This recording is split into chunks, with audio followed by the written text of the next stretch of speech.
बहुत खुश्क खांसी हो रही है, उसकी क्या वजह है? ये क्यों मतलब इस तरह से खुश्क खांसी क्यों होती है? ये इन्वायरमेंटल क्लाइमेट चेंज भी आ गया, हमारे इन्वायरमेंटल पोल्यूशन भी है जिसमें ये जो डेंजरस हमारे पार्टिकल्स होते हैं वो हमारे नोज़ के अंदर चले जाते हैं, नोज़ या मुंह के अंदर चले जाते हैं। अगर आप मुंह ओपन करके ट्रैवल कर रहे हो तो वो मुंह से भी अंदर जा सकते हैं, नोज़ से भी जा सकते हैं, तो वो आपके गले में चले जाते हैं जिसकी वजह से खुश्क खांसी होती है।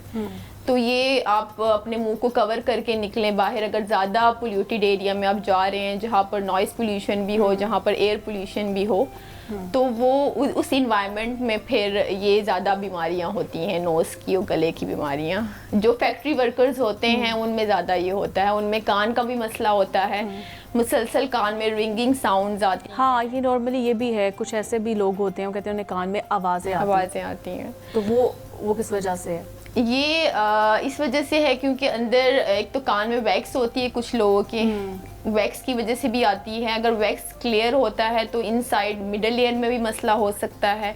मिडल ईयर में हमारा कान का पर्दा आता है, उसमें फ्लूइड भी हो सकता है। फ्लूइड के अलावा इन्फेक्शन, कान का पर्दा भी फटा होता है काफ़ी लोगों का, चाबियां मार के वो जो होते हैं उनके हाथ में तिनका कुछ भी पिन्स मारते हैं लोग, और इस वजह से कान का पर्दा फट जाता है, उसमें से डिस्चार्ज आना स्टार्ट हो जाता है। तो फिर जी बिल्कुल, काफ़ी लोग जो है अपने एक्सपेरिमेंट्स करके भी कान का पर्दा फाड़ देते हैं, जैसे ऑयल डाल दिया कान में। तो फिर हमें अपने कानों की सफाई कैसे रखनी चाहिए? कानों की सफाई वैसे नेचुरल जो है कान में वैक्स प्रोड्यूस होती रहती है, इट्स नॉर्मल, ठीक है। अगर आपको लगे कि आपका कान फुली क्लॉग्ड है, ब्लॉक्ड है, आपको सुनाई नहीं दे रहा, तो आप खुद से एक्सपेरिमेंट्स नहीं करें, आप ऑब्वियसली डॉक्टर के पास जाएं, ठीक है। कुछ लोग कॉटन बड्स का इस्तेमाल करते हैं, उससे मजीद जो है वैक्स को पुश कर देते हैं, कान के पर्दे के साथ लग जाती है वैक्स। उससे लगने के बाद आपके जो है कान का पर्दा वो भी फट सकता है, उसमें जो है परफोरेशन हो जाती है, या अगर वो नहीं होता तो आपको स्मार्ट का मसला आ जाता है, हेयरिंग लॉस हो जाता है, और ये जो है इंटरनल इनर ईयर तक ट्रांसफ़र हो जाता है, जिसकी वजह से नर्व डैमेज भी हो सकती है। ऑडिटरी नर्व होती है जो ब्रेन तक जाती है हमारी, वो ना सिर्फ कान को इफेक्ट करती है बल्कि ब्रेन को भी इफेक्ट करती है। जब वो ब्रेन तक जाती है तो हमारे कान में सुनने का मसला आता है, सुनने का मसला आता है, और शोर का भी मसला आता है, क्योंकि जब ब्रेन होता है वो बहुत एग्जॉस्ट हो जाता है, वो इंटरनली साउंड्स प्रोड्यूस करना स्टार्ट कर देता है। ये ब्रेन की साउंड्स होती है, बेसिकली सुनते भी कान से नहीं ब्रेन से ही हैं, हम दिमाग से सुनते हैं, हमारा ओवरऑल बॉडी वर्क ही ब्रेन से चल रहा है। तो ये जो शोर की आवाज़ें हैं, इसको कम करने के लिए पहले तो कान आपका बिल्कुल क्लियर होना चाहिए। तो हमें कितने दिन के बाद कान की सफाई करनी चाहिए? अगर आपको लगे आपके कान ब्लॉक्ड है, ठीक है, आप उसमें हमारे पास ड्रॉप्स होते हैं, सोडा ग्लिसरीन ड्रॉप्स। अच्छा, समटाइम कानों में बहुत हैवीपन सा भी फील होता है, क्या वो कान में वो जब फ्लू होता है हमें तो रेशा होता है उसकी वजह से भी होता है। और कुछ लोगों में हाइपर एक्यूसिस होते हैं, ओवर सेंसिटिव ईयर्स होते हैं, जो ज़्यादा साउंड से उनको इरिटेशन होती हैं, ठीक है। जैसे आप हैं, आप हर टाइम मीडिया में आपको अपने कान में लगाना पड़ता है, आपको लोगों की बातें सुननी पड़ती हैं, आप हर टाइम सोशलाइज हैं, तो आपको ज़्यादा ये चीज़ें फील होती होंगी क्योंकि आप ओवर सेंसिटिव हो गई हैं, अडेप्ट कर गई हैं इस चीज़ों को। तो एयर प्लग्स होते हैं हमारे पास, उसको आप यूज़ करें, बाहर जाती हैं एयर प्लग्स का इस्तेमाल करें, कॉटन बड्स को अवॉइड करें। कान में अगर थोड़ी बहुत भी वैक्स होगी, अगर मैं आपके कान अभी चेक करूँगी तो मुझे पता लग जाएगा कि आपके कान क्लियर होंगे इस टाइम। मसला इनसाइड हो सकता है आपका, क्योंकि आप बहुत ओवर एग्जॉस्ट हैं, आप लोगों की बातें सुन रहे हैं, आप इन्वायरमेंट में सब अपना मैसेज कन्वे कर रही हैं, तो वो ब्रेन भी हमारा काफ़ी हद तक इसमें इन्वॉल्व, बल्कि हमारा ब्रेन ही इन्वॉल्व होता है सारे प्रोसीजर में। अगर आप ब्रेन को काम एंड रिलैक्स रखेंगे तो ये मसले नहीं होते। हम ज़्यादा सोचते हैं और ज़्यादा अगर हमें डिप्रेशन है, तनाव है, तो उससे भी इफेक्ट होता है कानों में, गले में। बिल्कुल, वो इफेक्ट करता है। ये सिर्फ कान और गले को इफेक्ट नहीं करता, ये आपकी ओवरऑल बॉडी को इफेक्ट करता है।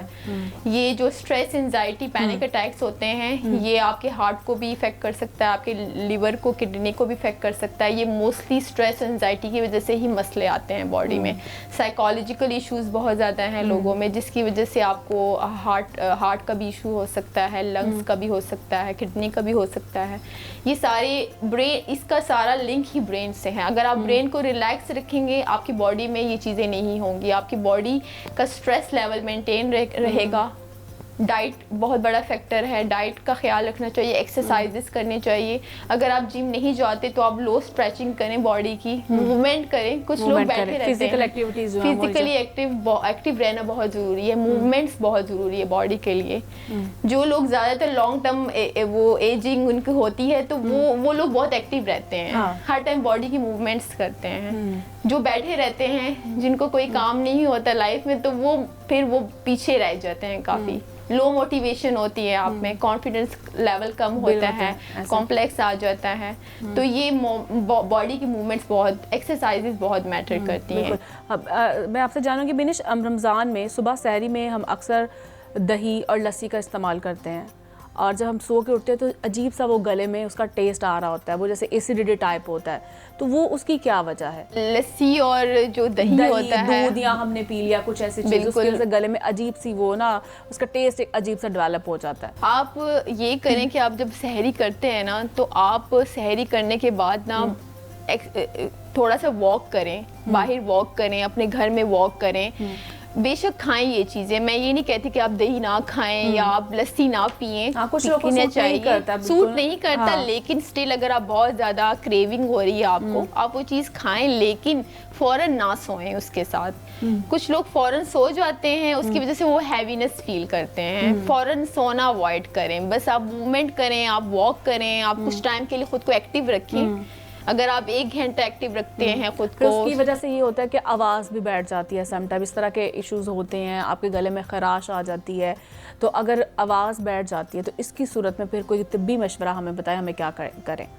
आवाज़ बैठना तो आपको मैंने कहा है कि ये जो चीज़ें वोकल कॉर्ड्स के उससे आती है, इफेक्ट उससे आता है। अगर आपको लगता है कि आपकी आवाज़ दही और लस्सी पीने से बैठ रही है तो उसको अवॉइड करिए, ब्रेन का सारा लिंक है, ठीक है। अच्छा। आप खुद को वो कह रहे हैं कि इस वजह से ये हो रहा है, तो वो चीज़ अवॉइड करें, उसको कम इस्तेमाल करें, ठीक है। इसके अलावा पानी का इस्तेमाल जो होता है ना, वो सिर्फ गले के लिए ठीक नहीं होता, वो ओवरऑल बॉडी के लिए भी बेस्ट रहता है, स्किन के लिए भी अच्छा रहता है, आपकी बॉडी में ब्लड का जो है वो इश्यूज होते हैं उसके लिए भी बेस्ट रहता है। तो पानी बहुत बड़ा मेजर एक जो है इम्पोर्टेंट एक बॉडी में जो उसका मेंटेन रहना बहुत ज़रूरी है। और इस तरह से मैंने देखा है कि कुछ अगर बुजुर्ग अफराद हैं, लाइक 60 प्लस हैं, 70 प्लस हैं, 80 प्लस है, तो उनकी एक शिकायत सामने आती है, वो कि हमसे खाया नहीं जाता, हमारा गला तंग हो गया है। उनकी क्या वजह होती है गले में? वो एज फैक्टर होता है सबसे पहले। एज फैक्टर की वजह से गला जो वाकई ऐसा कुछ होता है बिल्कुल। एज फैक्टर सिर्फ गले पे का नहीं होता, पूरी बॉडी का एज फैक्टर होता है। हम टाइम के साथ खाना नहीं जैसे निगलना होता है, कहते हमसे निगला नहीं जाता। बस अगर फौरन अगर उनको बोले कि निगला नहीं चाहता तो पानी उनको फौरन पिला दें, खुद ब खुद निकल जाएगा उनका खाना, वो नॉर्मल है, इसमें इतना नहीं मसला। हाँ, अगर उनको ज्यादा सीवियर कंडीशन है तो ऑब्वियसली उनका भी यही मसला है कि उनके वोकल कॉर्ड्स भी स्वेल हुए होंगे, या इनलार्ज टॉन्सिल्स होंगे उनको, या एडिनॉइड्स होंगे उनको, या उनका नोज का मसला होगा। ये भी अनट्रीटेड होता है। जैसे उन्होंने अपने आप को अवॉइड किया है, ये जो कंडीशन होती है ये बचपन से अगर मिड एज में भी आके अगर हुई होगी ना उनको, तो वो उन्होंने अवॉइड किया होगा, तो इस एज में आके उनको ज्यादा फील होने लग पड़ा होगा ये मेरे गले का मसला आ रहा है। पहले भी था लेकिन अब ज्यादा मसला हो रहा है क्योंकि हम ज्यादा एज में आ गए हैं, हम ज्यादा ओवर सेंसिटिव हो गए हैं। तो ये बाय बर्थ होता है या मिड एज में आके होता है, ये बाद में ज्यादा फील होता है।